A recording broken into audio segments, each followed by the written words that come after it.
சுவாமி சரணம். சுவாமி சரணம் ஐயப்பா. அனைத்து ஐயப்ப உறவுகளுக்கும் ஒரு அன்பான வேண்டுகோள்.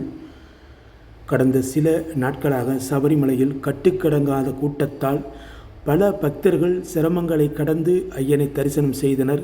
சில பக்தர்கள் கூட்டத்தை கண்டு பயந்து திரும்பி மற்ற கோவில்களில் நெய்யபிஷேகம் செய்து வந்ததை நாம் பார்த்தோம்.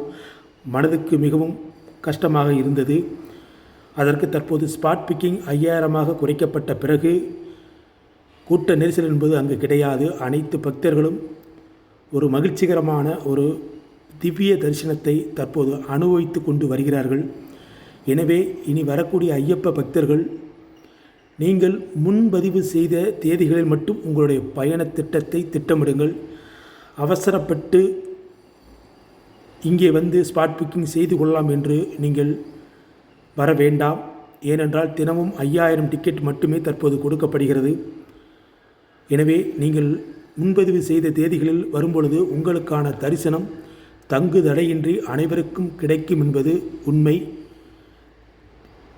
நேற்று மதியம் முதல் கூட்டம் குறைவாகத்தான் இருக்கிறது.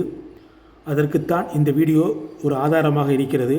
எனவே சுவாமிமார்கள் அவசரப்பட்டு ஐயனை பார்க்க வேண்டும் என்று நீங்கள் சபரிமலை தற்போது வர வேண்டாம்.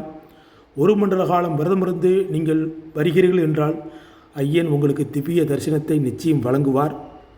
எனவே யார் பேச்சையும் கேட்டு கூட்டம் அதிகமாக இருக்கிறது, சீக்கிரம் தரிசனம் செய்ய வேண்டும் என்று தற்போது வர வேண்டாம். சுவாமி சரணம். சுவாமியை சரணம் ஐயப்பா.